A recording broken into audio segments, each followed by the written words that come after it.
by the United States. And what we have here is a late war Sherman. This is an M4A3E8.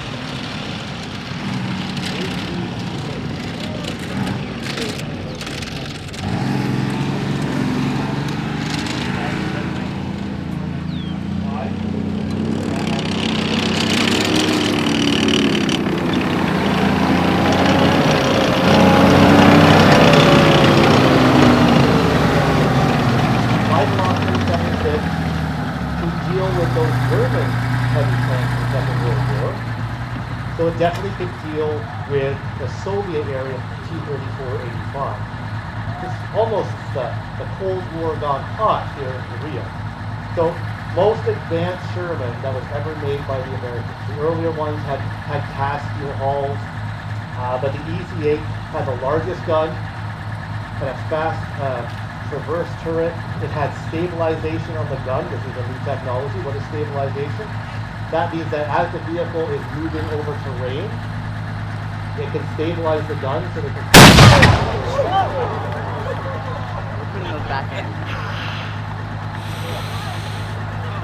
So that is not a pyrotechnic trick. That is real black powder in a shell, but just without the actual bullet on the end of the shell. So it's a real operational gun. That fire on command.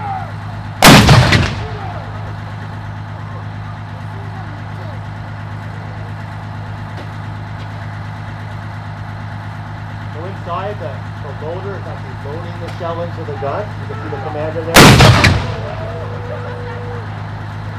Let's hear it for Bart and everybody.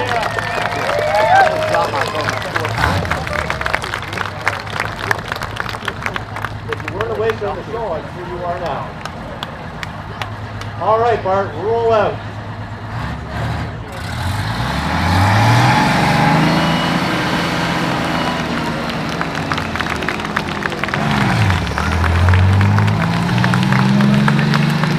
Now you'll note that what is the flag that Bart is actually flying? And you can actually see that flag has battle damage. That's actually from 50 cal fire on that flag. That's not the flag of Ontario. That is...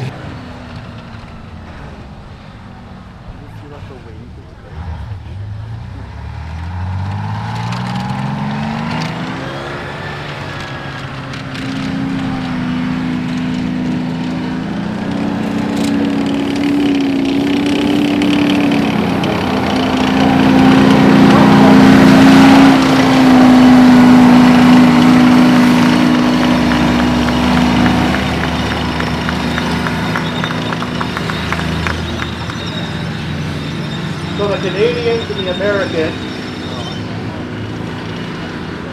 had the Easy Eight Sherman, which was, again, for the Second World War tank. It was developed in that was too late to actually be in the war. And that is the field that is truly the first or main battle that was developed. That is sent. So here we have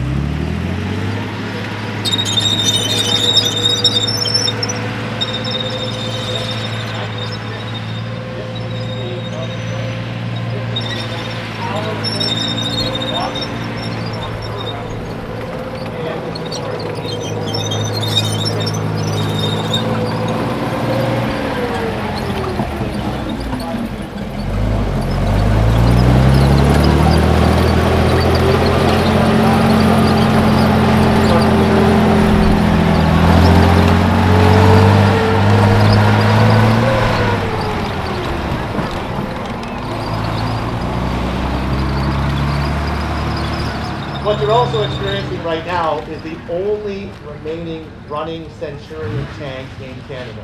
This is a Centurion, a British Centurion Mark 52 LR. So I can't exactly remember what the marks stand for, but the LR is the long-range fuel tank on the back. So this specific tank, I'm not exactly sure the service history of it, but it served with the Canadian Armed Forces until 1977, where it was used as a gate guard at CFB Montreal, and I can't remember exactly when the Ontario Regiment Museum got it. I think it was in the late 1990s, early 2000s, They received this tank from CFB Montreal, and it underwent a very long restoration, partially due to the original size of the club. We finished the restoration in 2020 with having engine replacement, all the turret functions working, so the turret rotates, the breech works, everything. Our staff even got the early stabilization system, or STAB, working on this vehicle.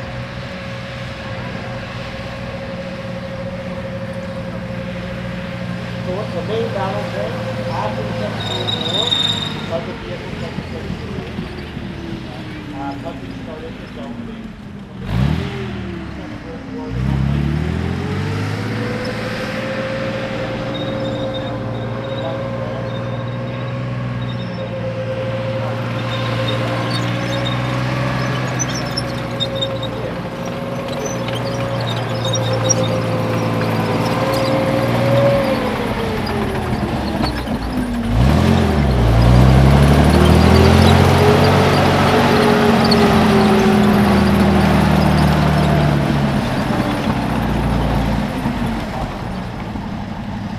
Now, what can a 1950s tank, main battle tank, do that Second War tanks can't do?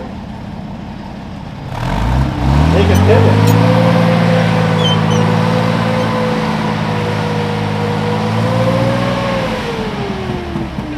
You see the massive armor. So the weapon of choice here is a 20-pounder. A famous Firefly, or Sherman Firefly, the British developed in the Second World War, had the 17-pounder gun. This actually has a 20-pounder gun, as was used in the Korean War, and that's an equivalent to 90 millimeters. So think about that Sherman. They had the 85 millimeter weapon on the Soviet tank. The Sherman had the high velocity 76 millimeter, and the British Centurion comes onto the scene with basically a 90 millimeter main weapon. The Sherman served alongside the Centurion, but obviously the British had that special advantage. We have 3 members of our team here. Let's obviously flying the Union Jack, representing our allies in the UK. But again, let's take this in. Last time in 2026 we'll be running this vehicle. This is the only running Centurion. This is a Centurion Mark 5 LR. What makes it LR? It's long range. After I pivot it back, you'll notice it has an extra armored solution. This vehicle here is actually badged up to be a ordinary horse.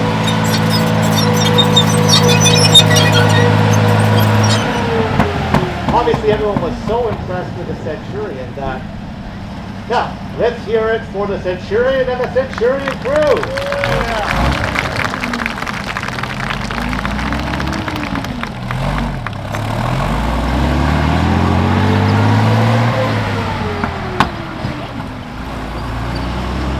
You can see that long range extra fuel tank on the back. So we had a look at the logistics vehicles of the Korean conflict. We had a look at the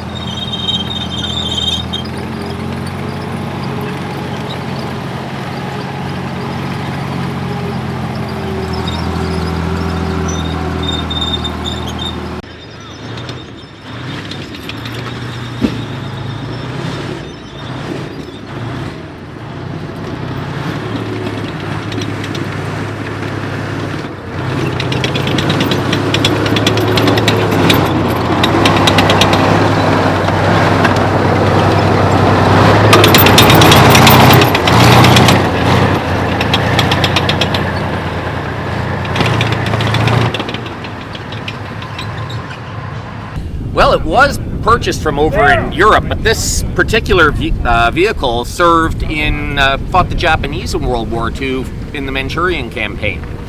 So it actually never fought Germany. It was a later production model, but went to Japan because Russia had agreed to fight Japan once the European War was over. And so you can even see some battle damage. Right here, you can see the different welds on the deflector right here. so it got hit here, and you can see some damage on the right side when it was fighting in the Pacific Theater. Then ended up in Europe, and we got it about 5-6 years ago. Brought it over from England. How it ended up in England, though, I'm not sure at that point. So, crew commander, I'm the one that stays up in this big hatch, and I order people around. Kilometers an hour. So, you know, like it's got everything that a main battle tank does. T-34-85. Why is it called T-34-85? The base of the tank is the famous Russian T-34. But in 1944, simply upgraded the vehicle with this new armored turret and an 85mm main weapon. So in 1945, this could take out almost any other tank on the battlefield. They're actually produced to start fighting German Panthers and even Tigers. Now, the Western Allies had nothing in the region like that. You know, about tanks, they had M24 chassis that were in Japan. And they sent those chassis to try to stamp the invasion of the North. This tank is 80 years old, still in operation. So this has been at the museum for about 5 years.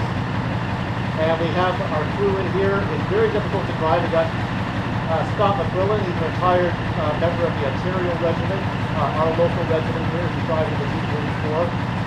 And our young student too, Alice Thompson, late tank. All right, that's a T-34-85.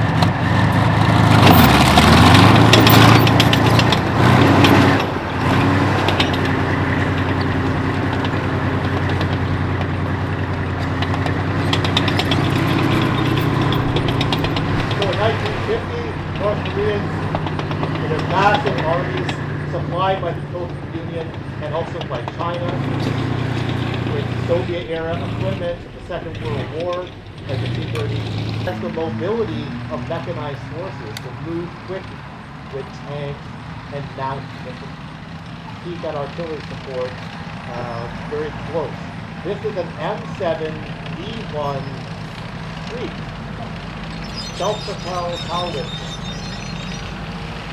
So when it comes around, you can see like a big open top.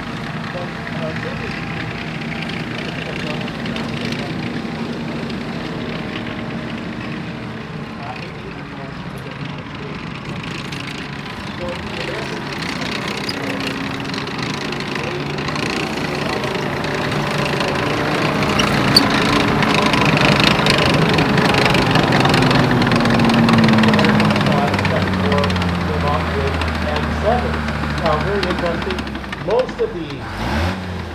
Most of the names that we give to tanks in the Second World War and the Korean War actually come from the British. The British loved giving American equipment different names. And the reason they called this the Priest is because if you look up there where you have the machine gunner with a 50 cal machine gun, they said that looks like a pulpit.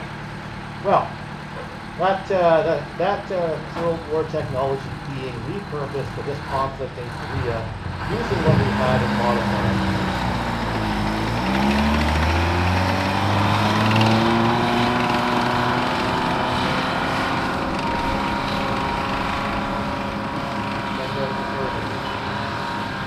So we saw the Soviet T-34-85, that terrifying, powerful tank from 1945.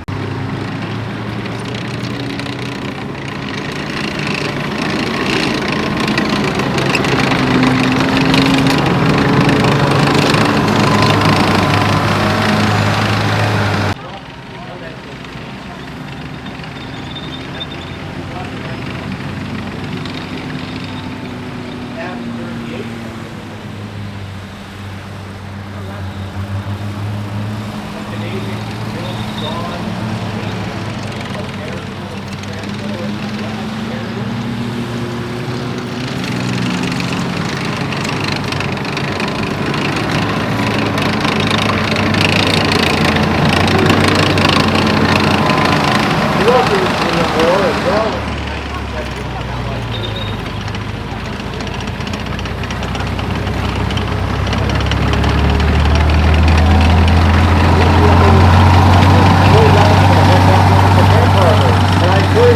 the show to head over to the tank harbor. Now that you know something a little bit about these vehicles,